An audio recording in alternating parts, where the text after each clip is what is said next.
बिस्मिल्लाहिर्रहमानिर्रहीम। महताब हैदर एक नए एपिसोड के साथ आपकी खिदमत में हाजिर है। एक ऐसी डेवलपमेंट और एक ऐसी खबर आपके साथ मैं शेयर करने लगा हूँ जो कि मैं समझता हूँ कि मेरे जैसे रिपोर्टर के लिए लाजिम है कि जो इश्यूज मेरे सामने आए उनको मैं हाईलाइट करूँ और मैं किसी तरह की सेंसरशिप का मुजाहरा ना करूँ। देखिए, हमारा काम बैसियत जर्नलिस्ट उन चीज़ों की निशानदेही करना है जो चीज़ें पाकिस्तान के लिए अच्छी नहीं हैं, और अगर हम नहीं करेंगे तो हम इस मुल्क के साथ ज्यादती करेंगे। आप सबको याद है कि रिसेंटली फीफा वर्ल्ड कप हुआ। उस फीफा वर्ल्ड कप में कोई तकरीबन जो उसके अखराजात कतर की हुकूमत ने किए वो 200 से 227 बिलियन डॉलर्स के दरमियान है, और उसकी सिक्योरिटी का एक हिस्सा, बल्कि पूरी सिक्योरिटी पाकिस्तानी फौज के नौजवानों ने अदा की। उसका रफ एस्टिमेट्स हैं ये कि सिक्योरिटी पे तकरीबन, अगर बहुत कम खर्चा भी लगाया जाए तो कम से कम 1 से 2 बिलियन डॉलर्स डेफिनेटली उन्होंने अदा किए होंगे।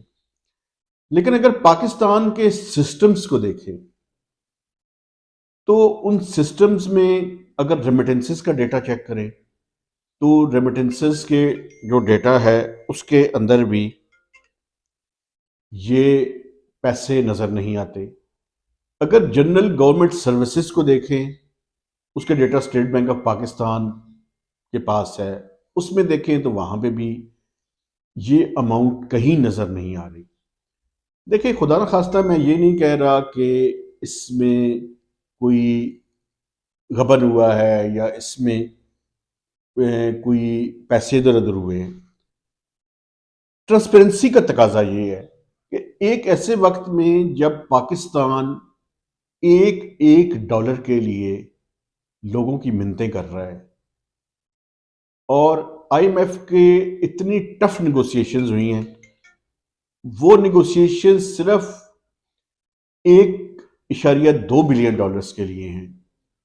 तो अगर इस बात पे यकीन कर लिया जाए कि 1 से 2 बिलियन डॉलर्स वहां पे अदा हुए थे सिक्योरिटी के मद में, तो पाकिस्तान के किसी न किसी सिस्टम के अंदर उनको रिफ्लेक्ट जरूर होना चाहिए। मैं आपको बताऊं, देखें, कोई बड़ी बात नहीं करते हम लोग, लेकिन मैं अपने जो देखने वाले हैं और ख़ासकर जो बैरूनी मुल्क रहते हैं उनसे भी ये गुजारिश करूंगा कि देखें, आप अपने दोस्तों, अजीज़ों, रिश्तेदारों को जो पैसे भिजवाते हैं, तो आपसे गुजारिश ये है कि आप बैंकिंग चैनल के ज़रिए वो पैसे भिजवाएं, हुंडी और हवाला के ज़रिए ना भिजवाएं। मैं आपको एक छोटी सी मिसाल और देता हूँ। देखें, ये लास्ट वीक में पाकिस्तान के फॉरेन एक्सचेंज रिजर्व्स में कोई 276 मिलियन डॉलर्स का इजाफा हुआ है। हालांकि प्रोडिक्शंस हर तरह की ऐसी थी कि इनमें कम से कम 300-400 मिलियन डॉलर की कमी हुई होगी। तो उसकी वजह ये थी कि जब ये एक्सचेंज रेट डिप्रिशिएट हुआ तो मार्केट के अंदर एक लिक्विडिटी पैदा हुई। उस लिक्विडिटी का फायदा उठाते हुए स्टेट बैंक ऑफ पाकिस्तान ने मार्केट से डॉलर्स खरीदे और उन डॉलर्स को अपने रिजर्व्स को बिल्डअप करने के लिए इस्तेमाल किया। तो अगर डॉलर्स इस मुल्क के अंदर आए तो ये बहुत ही अच्छी बात है और ये हमारे लिए बड़ी ही खुशाइंद है। लेकिन मैं आपको बताऊं, इस मुल्क का अकाउंटिंग सिस्टम इतना तबाह बर्बाद हो चुका है कि अब देखें, वो पैसे जिस भी तरीके से आए हों, पाकिस्तान का जो फॉर्मल सिस्टम है उस सिस्टम में वो रिफ्लेक्ट होने चाहिए और वो नजर आने चाहिए। मेरी रिक्वेस्ट है आईएसपीआर से भी कि वो इस मामले पे जो भी एक्सप्लेनेशन वो देनी है उन्होंने वो दें, ताकि ये जो जितनी कन्फ्यूजन्स इस टाइम फैली हुई हैं और मुख्तलिफ लोग मुख्तलिफ तरह की बातें कर रहे हैं, ये बातें ख़त्म हो। एक ऐसे वक्त में जब पाकिस्तान को एक एक डॉलर की ज़रूरत है, तो एक ऐसे वक्त में ये पैसे देखें, या तो रेमिटेंसेस के थ्रू आने चाहिए थे। बैगों में ये डॉलर्स उठा के तो नहीं लाए जा सकते, ये मुमकिन नहीं है।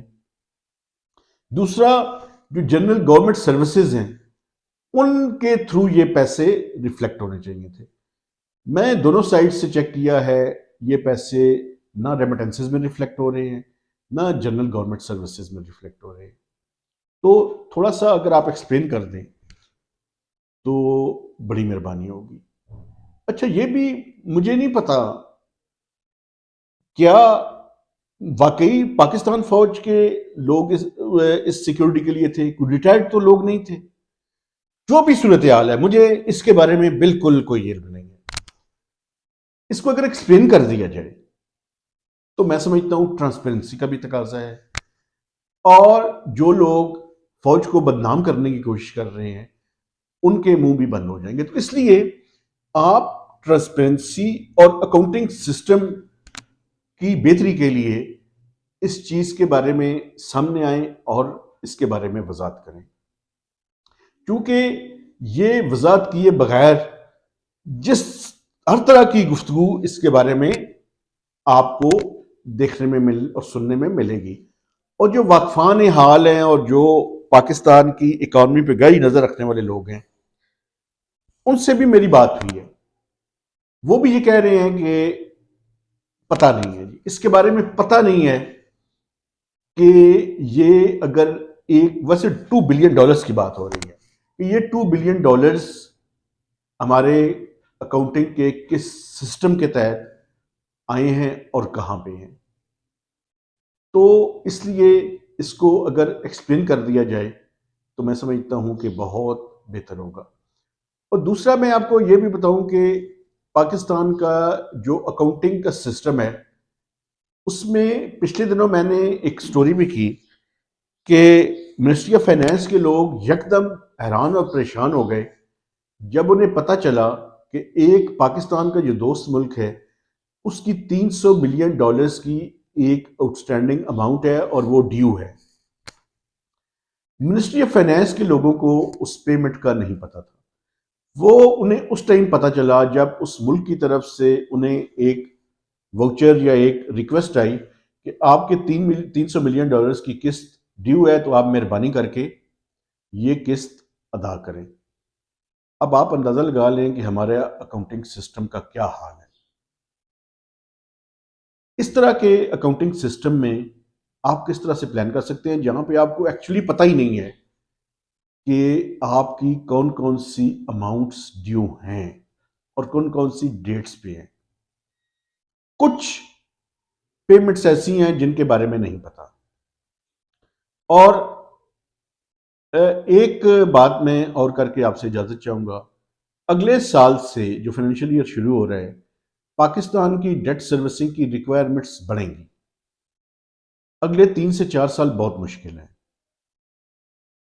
और इस मुश्किल का हल कोई इतना आसान नहीं है।